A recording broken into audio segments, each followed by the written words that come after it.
ప్రజా సమస్యల పరిష్కారమే తమ ప్రభుత్వ ప్రధాన లక్ష్యమన్నారు మంత్రి కోమటిరెడ్డి వెంకటరెడ్డి. సంక్షేమ పథకాలు అర్హులైన ప్రతి ఒక్కరికి అందేలా చర్యలు తీసుకోవాలని అధికారులను ఆదేశించారు. ప్రజాపాలన ప్రగతి ప్రణాళికలో భాగంగా నల్గొండ జిల్లా తిప్పర్తిలో నిర్వహించిన గ్రామ సభలో పాల్గొన్నారు మంత్రి కోమటిరెడ్డి. అధికారులు క్షేత్రస్థాయిలో పర్యటించి ప్రజల సమస్యలు తెలుసుకోవాలని, వాటిని పరిష్కరించాలని ఆదేశించారు. ఈరోజు తీసుకున్న కొన్ని చారిత్రాత్మక నిర్ణయాలు ఇప్పటికే కొత్త రేషన్ కార్డులు కానీ, ఇందిరమ్మ ఇండ్లు కానీ, మహాలక్ష్మి ద్వారా 10,000 కోట్ల రూపాయలు ఉచిత బస్సు ప్రయాణం నిన్నటికే కంప్లీట్ అయింది. దానికి తోడు ఇందిరమ్మ జీవిత బీమా పథకం దేశంలో ప్రపంచంలో ఎక్కడా లేదు. నువ్వు ఏ విధంగా చనిపోయినా 5 లక్షల రూపాయలు వెంటనే బీమా వచ్చే విధంగా ఆ ఇంటికి ఇచ్చే చెక్కులు ఇచ్చే కార్యక్రమం కూడా, ఆ స్కీమ్ కూడా మొదలుపెట్టాం.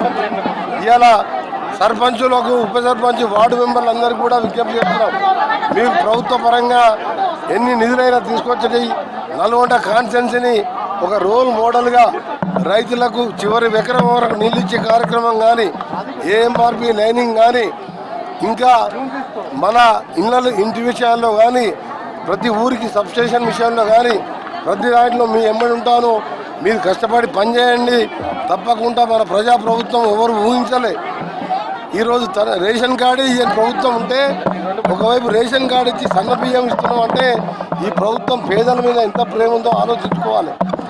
ఇవాళ మేము 100 బెడ్రూమ్ల డబుల్ బెడ్రూమ్లు వాళ్ళు వదిలిపెడితే మరొక 1,00,000 రూపాయలు యాడ్ చేసి ఆ 100 దాంతో పాటు మళ్ళీ మేము మా ఇందిరమ్మ ఇళ్లలో తిప్పర్తి ప్రాపర్ 130 ఇళ్ళు ఇచ్చినాం.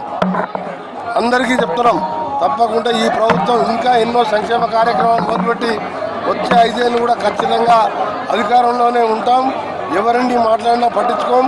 మా పని మేము చేసుకుంటూ పోతాం. తిప్పర్తి చౌరస్తాలో దాదాపు 7 కోట్ల రూపాయలతోని సెంట్రల్ లైటింగ్తో పాటు ఆ park development, 3 sides road, Tipparthi కానీ అటు నల్గొండ పోయే రోడ్డు, నగరకల్ పోయే రోడ్డు, మిర్యాలగూడ రోడ్డు, ఆ రోడ్ డెవలప్మెంట్ చేసుకుంటూ ఆ విగ్రహాలు పెట్టి లైనింగ్ కూడా 350 కోట్లతో ఎస్టిమేట్లు వేస్తున్నారు.